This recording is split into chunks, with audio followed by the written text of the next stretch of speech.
But I've swayed so far the other way with the Tarkov thing. Like I really enjoy the survival aspect to games in general. I like that I got to feed my character and water him, and that maybe like if I get a broken leg, then I can't just wait in a corner for 10 seconds and then just keep going. Like I got a broken leg. We're going to figure this out.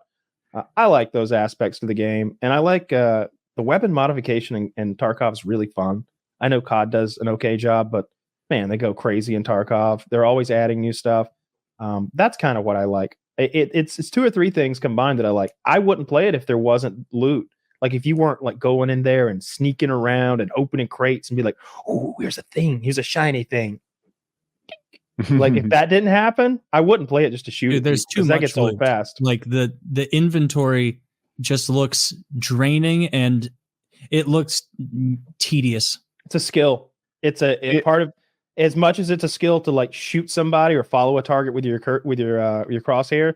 It's a skill to jump on a body, open it up, and quickly inventory manage. And while you're doing that, Taylor, obviously you're doing a price check instantaneously where you're like each slot you want to be as much money as possible because you've got maybe your bag holds 20 slots.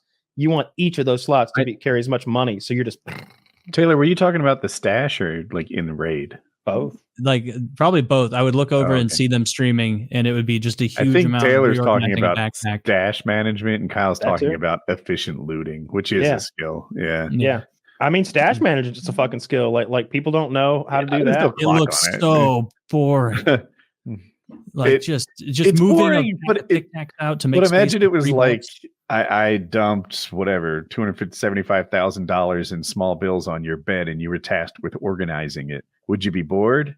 Like that's what organizing your stash in Tarkov has the same vibes. Like, oh, I'm gonna have to manage all these awesome weapons, expensive night scopes, and gold Zippo lighters. It's your money. Yeah.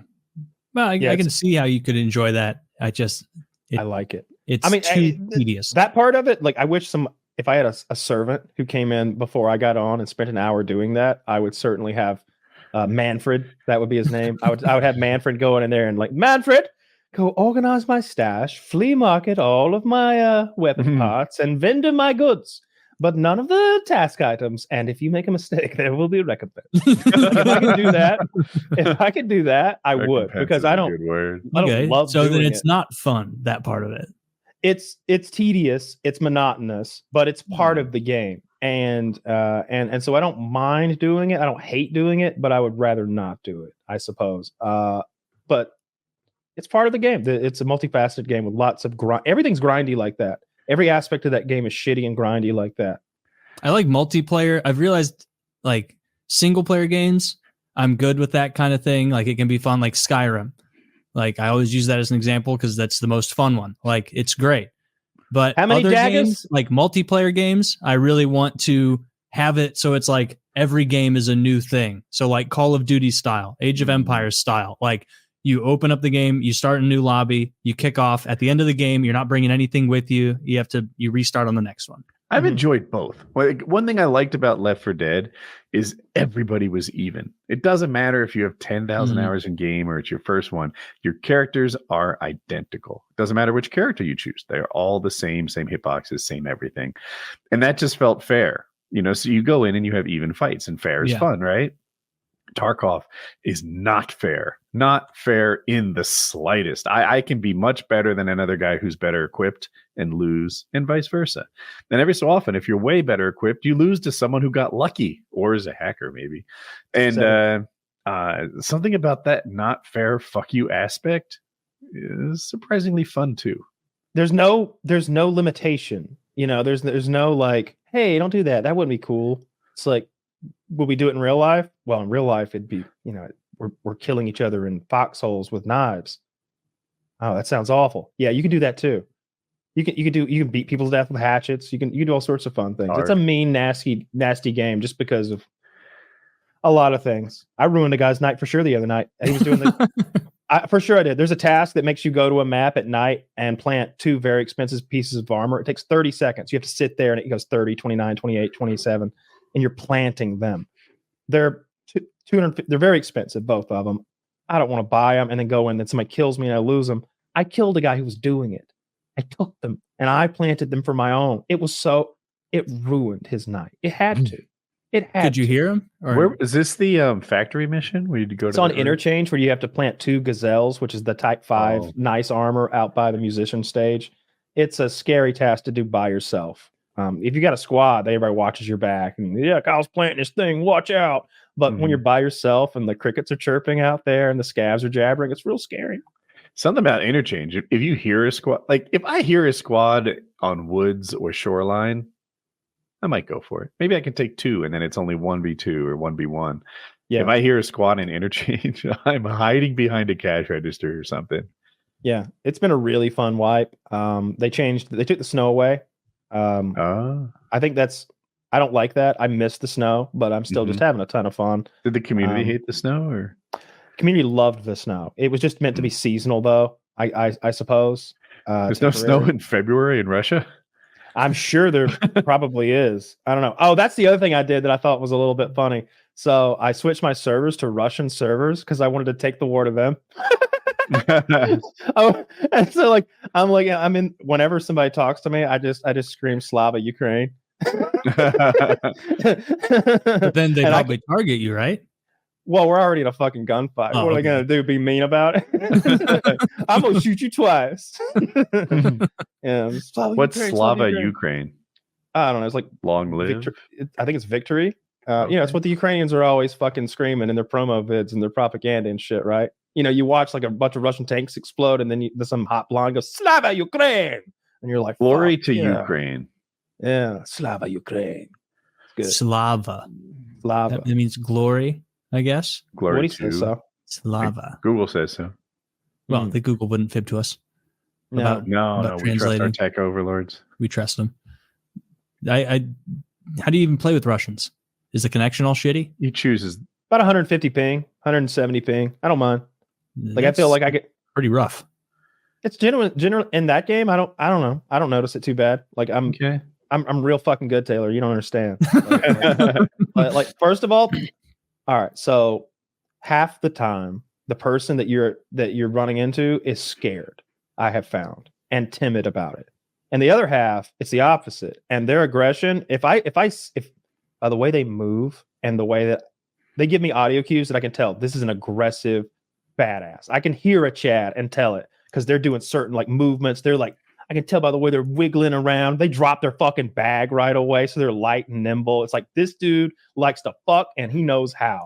But then there's the guy where you both enter each other's audio range and he goes all sneaky and and then be like, "Yo, you over there?" And he didn't say anything. And I hear him like pull his gun up and aim, like because he's scared. He's just like hoping I don't come around the corner. I'm going to start yelling at that guy and then like voiping in game and throwing shit at him and like rattle his nerves. I can't remember which UFC fighter it was, but he was talking about overloading somebody's nervous system with feints. He was talking about just giving them a lot to deal with. Just maybe George St. Pierre was talking about doing it. He's like, I know every time I feint, he's going to react. And your nervous system, it can only take so much of that. It can only do that, operate at that high level where you're twitch for a few seconds. Maybe you're an athlete, maybe a minute. So I just keep giving it to him, and he's peaked. His brain is running at 1,000% hunt kill mode. But after a while, that's taxing for your brain. You can't do it, and a malaise builds, and then I strike. And so I know for me when I play that game, when I hear that Chad coming, or maybe his buddies are with him too, and they've already started talking shit about what they're gonna do to me. Hey, buddy, coming for that ass, and I hear somebody go, "Come here, pussy boy." I'm scared because they've already made it personal, and so it's gonna be like when they like. I know that they mean business. They're not gonna. They're about to deliverance you. They're gonna be mean about this. So like my hands start shaking. I get an adrenaline dump because I know that if I beat them now, then I can talk a little shit because they can hear like the last. And when they die, they can hear for a little bit longer through the. They can. Yeah, they'll be dead, but they'll hear me. Fuck you, pussy. I know because I hear it a lot. I'll die and I'll hear pussy, but I can hear relief. I can hear relief in their voices so often. They're so glad that I died and they didn't. Like that's the nature of the fucking game. Because if you die, it's that 20-minute wait to get back here again between the lobby and that stash you hate so much and all the other shit. Yeah, I did not expect didn't expect there to be so long of a wait period to get in the game. Like you play like 10 games a day. If you're really going at it and grinding, you play like 10 games a day, because the games can be up to 40 minutes each. First of all, like it could be 10 minutes or 40 minutes. It's up to you how long you stay in.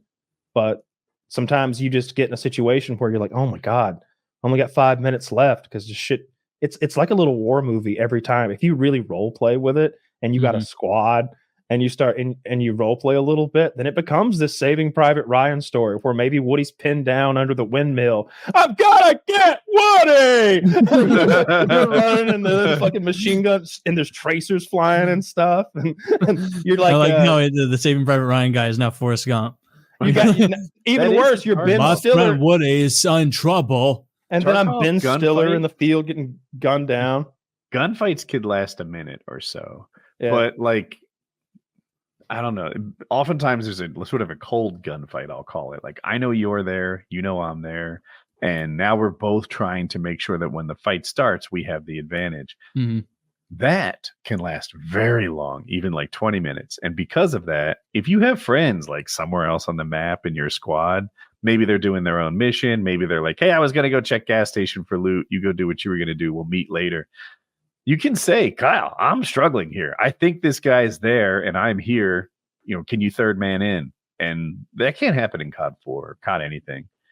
You know, at best you can say, I maybe hit him once before he got me. He's and one they shot. do have the arena mode for Tarkov too now, which is basically it's like Counter-Strike rounds. You know, you just go, you rinse and repeat, live, kill, die over and over, and that's fun too. But I just enjoy the grind of it, and so it'll be boring, and then it'll be exciting out of nowhere. I heard someone refer to it as Call of Duty as homogenous gaming.